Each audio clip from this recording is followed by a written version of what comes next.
فَلْيَنْظُرِ الْإِنْسَانُ إِلَى طَعَامِهِ أَنَّا صَبَبْنَا الْمَاءَ صَبًّا ثُمَّ شَقَقْنَا الْأَرْضَ شَقًّا فَأَنْبَتْنَا فِيهَا حَبًّا رَبِّ اشْرَحْ لِي صَدْرِي وَيَسِّرْ لِي أَمْرِي وَاحْلُلْ عُقْدَةً مِنْ لِسَانِي يَفْقَهُوا قَوْلِي ரப்பி ஜித்னி இல்மா வர்ஸுக்னி ஃபஹ்மா. என் பெருமானார் ரசூலை கரீம் ஸல்லல்லாஹு அலைஹி வஸல்லம் அவர்கள் மீது ஸலவாத்தை சொல்வோமாக. அல்லாஹும்ம ஸல்லி அலா முஹம்மது அல்லாஹும்ம ஸல்லி அலைஹி வஸல்லிம் அல்லாஹும்ம ஸல்லி அலா முஹம்மது அல்லாஹும்ம ஸல்லி அலைஹி வஸல்லிம் அல்லாஹும்ம ஸல்லி அலா முஹம்மது அல்லாஹும்ம ஸல்லி அலைஹி வஸல்லிம் அல்லாஹும்ம ஸல்லி அலா முஹம்மது அல்லாஹும்ம ஸல்லி அலைஹி வஸல்லிம் அல்லாஹும்ம ஸல்லி அலா முஹம்மது யா ரப்பி ஸல்லி அலைஹி வஸல்லிம். அன்னாதம் குடும்பத்தார்கள், தோழர்கள், இமாம்கள், பெரியோர்கள், நாதாக்கள், ஷேக்மார்கள், குறிப்பாக நம்மவர்கள் அனைவர்கள் மீதும் உலக மக்கள்கள் அனைவர்கள் மீதும் அல்லாஹ்வின் சாந்தியும் சமாதானமும் கருணையும் ஈடேற்றமும் என்றென்றும் இறங்கிக் கொண்டே இருக்கட்டுமாக. ஆம். அல்லாஹ்வின் நல்லடியார்களே, அருமை பெரியார்களே, அல்லாஹ் தஆலா மனித வர்க்கத்தில் படைத்து அவனுக்கு தேவையான வஸ்துக்களை அளித்து அவனை உயர்வாக்க படைக்க அறிவூட்டி மெருகூட்டி வாழ்வ காட்டி அந்த மனிதனை மேம்படுத்தி காட்டியிருக்கின்றான். ஆனால் அந்த மனிதன் அறிவோடு வாழாமல், தெளிவோடு வாழாமல், புரிந்து வாழாமல் இப்படிதான் வாழ்வேன் என்று சொன்னால் அது இஸ்லாத்திற்கும் அவன் படைத்த படைப்புக்கும் மரியாதை இல்லாமல் ஆகிவிடுகின்றது. ரஜப் மாதம் புனிதமான மாதம், அல்லாஹ்வின் மாதம். இந்த ரஜப் மாதத்திலே எவ்வாறு நன்மைகளை பெருக்க வேண்டும் என்று அறிவுபூர்வமாக சிந்திக்கக்கூடிய மனிதர்கள் வெற்றி அடைகின்றார்கள். இந்த ரஜப் மாதத்திலே விதையை ஊனக்கூடியவர்களாக, நன்மையின் விதைகளை ஊனக்கூடியவர்களாக இருக்க வேண்டும். ஆகவே தான் இந்த மாதத்தில் பயிற்சி எடுத்துக்கொள்ளுங்கள், நோன்பு நோற்று பழகிக் கொள்ளுங்கள். எடுப்பிலே ரமலானிலே நோன்பு நோற்றால் உடம்பு உபாதைகளுக்கு உட்பட்டு ஆகிவிடும். ஆகவே ரஜப் மாதத்திலிருந்தே நீங்கள் ஆரம்பித்து 1-2 நோன்புகளை பிடித்து ஷஅபான் மாதத்திலே ஆரம்பித்து அப்படியே ரமலானை தொடர்ந்தால் உடம்பு ஏற்றுக்கொள்ளும் என்பதற்காக வேண்டிய அறிவுபூர்வமாக, விஞ்ஞானபூர்வமாக இந்த மாதத்திலிருந்து பெருமானார் ரசூலை கரீம் ஸல்லல்லாஹு அலைஹி வஸல்லம் அவர்கள் நோன்பு நோக்க வைத்திருக்கின்றார். ஏனென்றால் மனிதர்கள் அறிவுபூர்வமானவர்கள். ஆனால் இந்த அறிவை எடுத்துக்கொண்டு வருகின்றார்களா, இந்த மனிதர்கள் இந்த அறிவுபூர்வமாக நடக்கின்றார்களா என்று பார்க்கும் பொழுது ஆங்கிலத்திலே ஒரு பழமொழி சொல்வார்கள், திங்க் குளோபலி ஆக்ட் லோக்கலி என்று சொல்லி காட்டுவார்கள். அதாவது உலகளவிலே நீங்கள் சிந்தித்து பாருங்கள், அந்த சிந்தனையை உங்களிடமிருந்து செயலாக்கி காட்டுங்கள் என்று சொல்லி காட்டுவார். உலகளவிலே என்னென்ன வேலைகள் இருக்கின்றதோ அதையெல்லாம் நீங்கள் முயற்சித்து சிந்தித்து பாருங்கள்.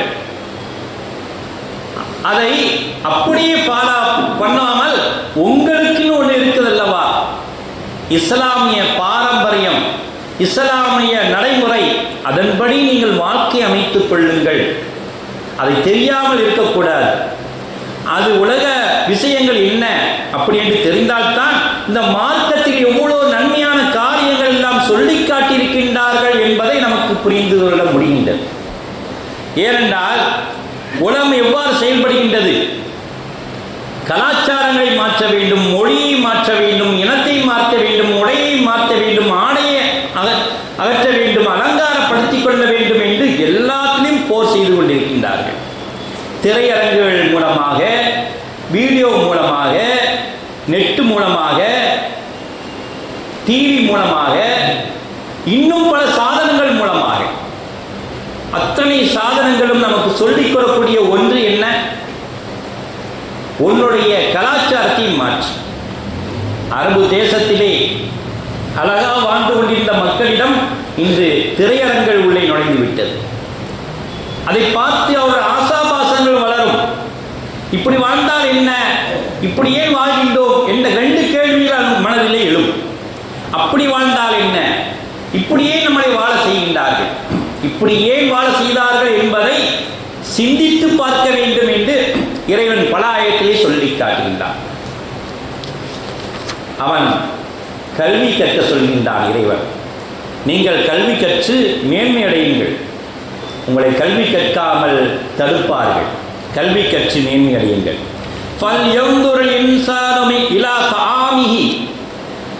மனிதன் தன் உணவின் பக்கம் அது எவ்வாறு விளைகிறது என்று படித்து பார்க்கட்டும். எவ்வாறு விளைகின்றது, எவ்வாறு உணவு கிடைக்கின்றது என்று தெரிந்து கொள்ளட்டும். அண்ணா சபப்னால் மா சப்பா சும்மா ஷகக்னல் அர்ல ஷக்கா ஃபஅன்பத்னா ஃபீஹா ஹப்பா என்று வரிசை அல்லாஹ் தஆலா சொல்லிக் கொண்டே இருக்கின்றான். அது எவ்வாறு விளைகின்றது, எவ்வாறு முளைக்கின்றது என்பதை நோட்டமிட்டு பார்க்கட்டும் என்று அல்லாஹ் தஆலா இந்த ஆயத்திலே சொல்லி காட்டுகின்றான். நாமே மலைகளை இறக்குகின்றோம், மலையை பொழிய செய்தோம், பூமியை பிளப்பதாய் பிளந்து அதிலிருந்து விதைகளை முளைக்க செய்கின்றோம் என்று நம்மை அறிவுபூர்வமாக திங்க் பண்ண செய்கின்றான். எப்படி விளைகின்றது, அல்லாஹ்வுடைய ஆற்றல் எவ்வளவு. ஒவ்வொரு பொருளிலும் இறைவனை நினைத்து பாருங்கள். இதுதான் இஸ்லாமுடைய தாற்பயம். அங்கே போனால், திரையரங்க போனால் இறைவனையா நினைக்க தேவை? நிச்சயமாக தோணாது. ஒவ்வொரு அவனுடைய படைப்பினங்களை பாருங்கள். ஒட்டகத்தை பாருங்கள், சிங்கத்தை பாருங்கள், இன்னும் அவனுடைய அற்புதமான படைப்பினங்களை எல்லாம் பாருங்கள். இதெல்லாம் எவ்வாறு தன்னுடைய வாழ்வாதாரத்தை அழகான முறையை செம்மைப்படுத்துகின்றன என்பதை பாருங்கள். ஆதம் அலைஹிஸ்ஸலாம் அவருடைய மகனார் ஹாபில் காபில் தன்னுடைய தங்கச்சியை திருமணம் முடிப்பதற்காக வேண்டி அந்த நேரத்தில் அப்படிதான் முடிச்சாங்க. நம்ம முடிக்க முடியாது. முதல் சூழி உள்ளவர்கள் அடுத்த சூழியில் பிறந்த பிள்ளையைத்தான் முடிப்பார்கள். அடுத்த சூழியில் பிறந்தால் அதுக்கடுத்த சூழியில் பிறந்த பிள்ளைகளைத்தான் முடிக்க முடியும். வேற எந்த வழி இல்லை. ஆனால் ஒரே ஒரு பெண் குழந்தை, 2 பேரும் போட்டியிடுகின்றார்கள். எனக்கு தான் அந்த பிள்ளை வேணும். அடிதடி கலாட்டா. முதல்ல கலாட்டா ஆரம்பிச்சிருச்சு. கொலை பண்ணியாச்சு. என்ன செய்யறது? கொலை பண்ணா அப்படி எப்படி புதைக்கிறது? அதை கூட அறியாமல் கற்றுக்கொள்ளாமல் மனிதன் இருந்தான். 2 காகத்தை அனுப்பி 2 காகங்களை சண்டையிட வைத்து அதை ஒன்று கொன்றுவிட்டு ஒன்று குழியை தோண்டி புதைப்பதை பார்த்த மனிதன் அந்த காகத்திடமிருந்து படித்து கொண்டான். இப்படிதான் புதைக்க வேண்டும் என்று. ஒவ்வொரு மிருகங்களையும் நீங்கள் பாருங்கள். அஃபலா யன்துருன இலல் இப்லி கைஃப குலிகத். இப்ல் ஒட்டகத்தை கவனிச்சீங்களா? வைலஸ் சமாய் கைஃப ருஃபியத், வானத்தை பார்த்தீர்களா? வைலல் ஜிபாலி கைஃப நுசிபத், மலைகளை பார்த்தீர்களா? வைலல் அர்லி கைஃப சுத்தியத், நீங்கள் பூமியை பார்த்தீர்களா? அல்லாஹ் தஆலா அப்படியே யோசிக்க வைக்கின்றான். மலைகளை பாருங்கள் எவ்வாறு நங்கூரமிட்டு நிப்பாட்டப்படுகின்றது. வானத்தை பாருங்கள் எவ்வாறு விரிக்கப்பட்டிருக்கின்றது. பூமியை பாருங்கள் எவ்வாறு அது பரத்தப்பட்டிருக்கின்றது. ஒட்டகத்தை பாருங்கள் அதனுடைய செயல்திறனை எவ்வாறு செயல்பட்டு பாலைவனத்தில் எவ்வாறு நடக்கின்றது. தண்ணீர் தாகம் இல்லாமல் எப்படி வாழ்கின்றது, எவ்வாறு சேமித்து வைத்திருக்கின்றது. எல்லாத்திலும் ஒரு பாடம் இருக்குன்னு அல்லாஹ் தஆலா சொல்லி காட்டுகின்றான். இப்படி அறிவுபூர்வமாக சிந்திக்க வைத்த முஸ்லிம் சமுதாயம் இங்கு சிந்தனையை மறந்து சிறகடித்து பறந்து கொண்டிருக்கின்றது என்பதை பார்த்து வேதனையாகத்தான் இருக்கின்றார்.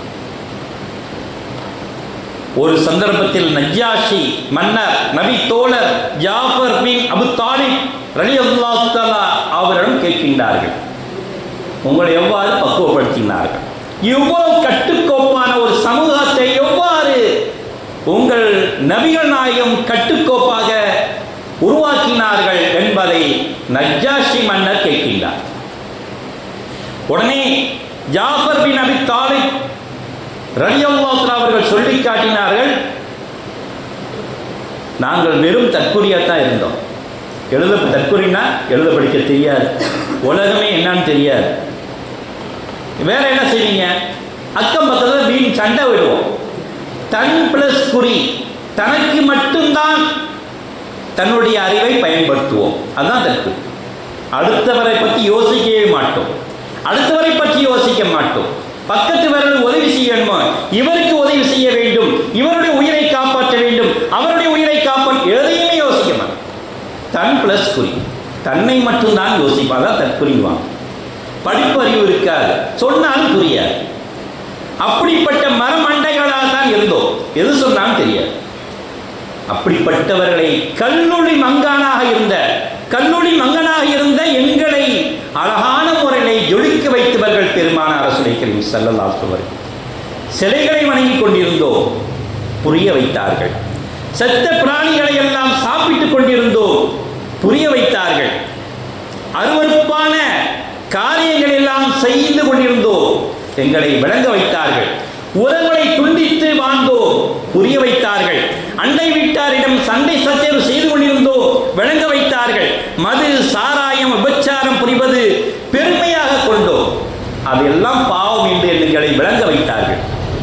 சிந்தனையின்றி மக்களாக வாழ்ந்தோம், அப்படின்னா வாழாதீங்க, மக்களாக வாழுங்கள் என்று புரிய வைத்தார்கள்.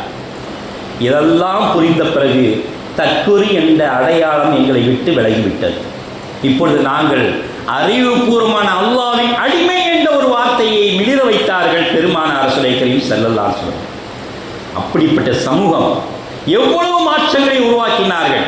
அடிப்படை கூட தெரியாத மக்களை, அடிப்படை கூட தெரியாத மக்களாக இருந்த மக்களை மனிதராக மாற்றினார்கள் என்றால் எவ்வளவு பெரிய பாடுபட்டிருப்பார்கள். ஒரு விஷயத்தை புரியக்கூடியவர்களுக்கு சொல்லிக் கொடுப்பது அவ்வளவு பெரிய கஷ்டமான காரியம் அல்ல.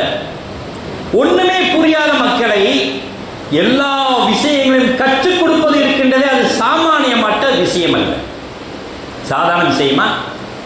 ஒரு முட்டாளை கூட்டு வந்து படித்து அவனுக்கு பட்டம் வாங்கி கொடுப்பேன், திறமையாக கொடுப்பேன் என்று சொல்ல முடியுமா? ஸ்கூலில் சேர்க்கும் போது கூட தகப்பனார் என்ன டிகிரி வாங்கியிருக்கின்றார், தாயார் என்ன டிகிரி முடித்திருக்கின்றார், அப்படி இருந்தாலும் ஸ்கூலில் சேர்க்க முடியும். பையனுக்கு அடிப்படை அறிவை சோதித்து பார்த்து எங்கள் ஸ்கூலில் சேருங்க, இல்லைன்னா அங்கே போய் சேருங்க, கவர்மெண்ட் ஸ்கூலில் போய் சேருங்க, கவர்மெண்ட் ஸ்கூலில் போய் சேருங்கன்ட்டாங்க. மண்டான பிள்ளைகள்னா அங்கே தான் சேர்க்கணும்,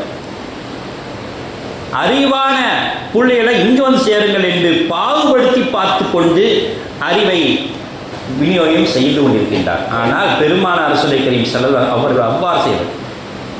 எனக்கு வரக்கூடிய மக்கள் எல்லாம் மண்டு பிள்ளைகளாம் வாங்க, உங்களை அறிவான பிள்ளைகளாக ஆக்க சொல்லி அந்த அரபு தேசத்தையே அறிவு தேசமாக மாற்றி காட்டியவர்கள் பெருமானார் ரசூலுல்லாஹி ஸல்லல்லாஹு அலைஹி வஸல்லம்.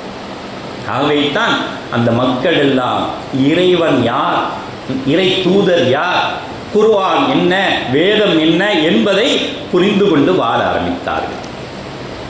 அவுது பில்லாஹில் மன்னான் மினஷ் ஷரீர் ஷைத்தான், கெட்ட செயல்களை தூண்டும் சைத்தானை விட்டும் பாதுகாப்பு தேடினார்கள். பெருமானார் ரசூலுல்லாஹி ஸல்லல்லாஹு அலைஹி சொல்லி தந்த துஆ, அவுது பில்லாஹில் மன்னான் மின் ஷரீர் ஷைத்தான், கெட்ட செயல்கள் எல்லாம் தூண்டி கொண்டிருக்கின்றானே அந்த சைத்தானை விட்டு பாதுகாத்தேன். அதனால கெட்ட செயல்கள் அவளை விட்டு விரண்டு ஓடி விடுகின்றது. பிஸ்மில்லாஹி ஆமன்னா, இறைவனின் பெயரிலே நம்பிக்கை கொண்டார்கள், ஈமான் கொண்டார்கள். பிஸ்மில்லாஹி தவக்கல்னா, இறைவன் மீதே பொறுப்பை சாட்டினார்கள். சுப்ஹானல்லாஹில் மலிக்குல் குத்தூஸ், பரிசுத்தமான அரசனாகிய இறைவனை அவர்கள் பரிசுத்தமாக்கினார்கள் என்று பெருமானார் ரசூலுல்லாஹி ஸல்லல்லாஹு அலைஹி அவர்கள் இப்படிதான் மக்களை பண்படுத்துகின்றார்கள். லா இலாஹா இல்லல்லாஹ், வணக்கத்துக்குரியவன் இறைவனை தவிர யாருமே இல்லை. லா இலாஹா இல்லல்லாஹ், லா ஃபாயில இல்லல்லாஹ், எந்த செயலும் அவனை தவிர எதுவுமே நடக்காது. லா மஅபூது இல்லல்லாஹ், லா இலாஹா இல்லல்லாஹ், லா மஅபூது இல்லல்லாஹ், வணக்கத்துக்குரியவன் என்களை யாரும் இல்லை அல்லாஹ் தஆலாவை தவிர, அவனைத்தான் நாம் வணங்குவோம். லா மக்சூது இல்லல்லாஹ், நாங்கள் தேடக்கூடிய அனைத்து தேவைகளும் யாரிடம் தேட மாட்டோம், இறைவனை மட்டுமே நாங்கள் தேடுவோம். லா மக்சூது இல்லல்லாஹ், எங்கள் நோக்கங்கள் அனைத்தையும் யாரிடம் சொல்ல மாட்டோம், இறைவனிடமே நாங்கள் வேண்டிக் கொள்வோம். லா மௌஜூது இல்லல்லாஹ், நாங்கள் யாரிடம் பெற்றுக்கொள்ள மாட்டோம், இறைவனை தவிர, இறைவன் தான் எங்களுக்கு சகலத்தையும் பெற்றுத்தரக்கூடியவன், ஆகவே அவனிடமே நாங்கள் பெற்றுக்கொள்வோம் என்று ஒவ்வொரு சஹாபாக்களும் உறுதி பூண்டுகின்றார்கள். எல்லா விஷயத்திலும் சரி, நாங்கள் இறைவனையே சார்ந்திருக்கின்றோம். ஆகவே தான் இப்படிப்பட்ட சஹாபாக்கள் தான் இறை வழியில் சென்ற சஹாபாக்கள், அறிவு பூர்ணமாக சென்ற சஹாபாக்கள், ஆக்கப்பூர்வமாக சென்ற சஹாபாக்கள், காட்டியிருக்கின்றார்கள் என்று பெருமானார் ரசூலுல்லாஹி ஸல்லல்லாஹு அலைஹி வஸல்லம் சொல்லியிருக்கிறார்.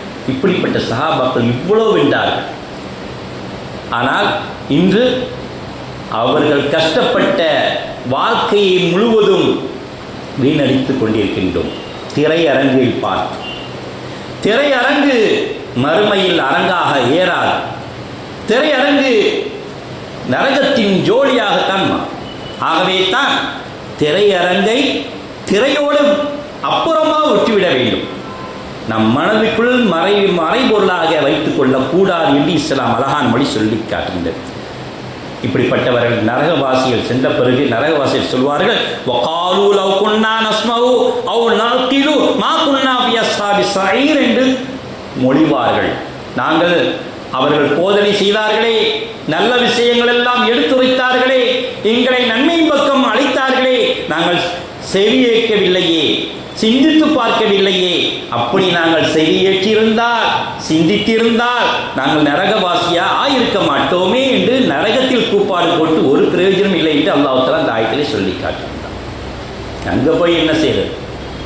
எவ்வளோ சொன்னாங்க, இந்த பக்கம் போகாதீங்க, இந்த பக்கம் போகாதீங்க, இஸ்லாம் பக்கம் வழி வாங்க, ஒற்றுமையாக இருங்க, எல்லா உபதேசத்தை கேட்டோமே, மறுமையில் கூப்பாடு போடுகின்றோமே என்றால் ஒரு காரியம் நடக்காது. பெருமானார் ஸல்லல்லாஹு அலைஹி வஸல்லம் அவர்கள் மக்களுக்கு போதிக்கும் போது மாற்று சமுதாய மக்களை எல்லாம் அவர்கள் இழிவுபடுத்தவே மாட்டார்கள். மாற்று சமுதாயத்தை இழிவுபடுத்திதான் நம்முடைய சமுதாயம் வளர வேண்டும் என்று ஆசை கொள்ள மாட்டார்கள். நம்முடைய கொள்கையை எடுத்துரைத்தார்கள், நம்முடைய எண்ணங்களை எடுத்துரைத்தார்கள், வேறு எதுவுமே செய்யவில்லை. இறைவன் என்பது யார் என்பதை எடுத்துரைத்தார்கள். இதுக்கு மாற்று சமுதாயத்தை திட்ட வேண்டும் என்ற அவசியம் இல்லையே. நபி என்பது யார் எடுத்துரைத்தார்கள். ரசூல் என்பவர் என்ன பணி என்று எடுத்துரைத்தார்கள். சமூக பொறுப்பு என்ன என்று எடுத்துரைத்தார்கள். மக்கள் பணி என்ன என்பதை எடுத்துரைத்தார்கள். நல்லது என்ன என்பதை எடுத்துரைத்தார்கள். தீயது என்ன என்று எடுத்துரைத்தார்கள். மக்களுக்கு எதையெல்லாம் நல்லது புரிய வேண்டும் என்பதை எடுத்துரைத்தார்கள். தீமையை செய்யாதீர்கள் என்று தடுத்துரைத்தார்கள். பாவங்களை செய்யாதீர்கள் என்று தடுத்துரைத்தார்கள். நன்மை பக்கம் அழைத்து சென்றார்கள். இதுதானே மக்களுக்கு சிறந்த கொள்கை. இதுதானே ஒரு உண்மையான தலைவனுக்கு அழகான உன்னதமான அத்தாட்சி. நம் கொள்கையெல்லாம் விட்டுட்டு இன்னைக்கு அவங்க வழங்குறது, இவங்க வழங்குறது, அப்படி செய்கிறது, இப்படி செய்யணும், அடுத்தவனை போட்டு ஏசிக்கிட்டு இருக்கிறது, இது நம் கொள்கை வளர்ந்துருமா? நிச்சயமாக இதான் அறிவுபூர்வமாக சிந்தித்துக் கொள்வது. தற்கொலைக்கும் மற்றவர்களுக்கும் உள்ள வித்தியாசம் இதுதான் என்று பெருமானார் ரசூலுல்லாஹி ஸல்லல்லாஹு அலைஹி வஸல்லம் சொல்லி காட்டினார். தற்கொலை அடுத்தவரை திட்டுவார்கள், ஆனால் அறிவு போனவர்கள் தம் கொள்கையை எடுத்துரைப்பார்கள். இதுதான் அவர்களுக்கும் இவர்களுக்கும் உள்ள வித்தியாசம் என்று பெருமானார் ரசூலுல்லாஹி ஸல்லல்லாஹு அலைஹி வஸல்லம் சொல்லிக்காட்டி கல்வியை தேடி தந்தார்கள், பொருளாதாரத்தை சீர்படுத்தினார்கள், சமூக தொடர்புகளை அக்கறை காட்டினார்கள், ஏழைகளை ஆதரித்தார்கள், அரசியல் சார்ந்த சிந்தனைகளை தெளிவுபடுத்தினார்கள், பாதுகாப்பு விஷயங்களை பலப்படுத்தினார்கள், நச்சிந்தனைகளை தூண்டிவிட்டார்கள், மனிதர்களை மேன்மைப்படுத்தினார்கள். இதோடு இறை அருளை எல்லாம் ஊட்டினார்கள். இதுதான் இஸ்லாமிய பண்பாடு என்று எடுத்துரைத்தார். ஆகவே அருமை பெரியார்களே, அவர்கள் பாடுபட்ட அந்த கொள்கையின் கோட்பாடை நாம் ரஜப் மாதத்திலே நினைத்து பார்ப்போம், நன்மைகளை பெருக்குவோம். இன்னும் காலங்கள் நிறைய இருக்கின்றது என்று கவலைப்படக்கூடாது. இன்னைக்கு கூட முடிஞ்சிடும். நம்முடைய காலங்கள் நிறைய இருக்குத அப்படி என்று நாம் நினைக்கக்கூடாது. இன்றைக்கு கூட முடியும்.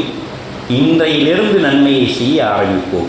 நம்முடைய பாவங்களை இறைவனிடமே முறையிடுவோம். யா அல்லாஹ், எங்கள் அனைத்து பாவங்களையும் அகற்றி எங்களை அறிவுபூர்வமான மனிதர்களாக ஏற்றி இந்த வாழ்வாதாரத்தை உயர்த்தி உன்னுடைய அருளில் வாழக்கூடிய பாக்கியவான்களாக எங்களை ஆக்கி அருள்வாயாக.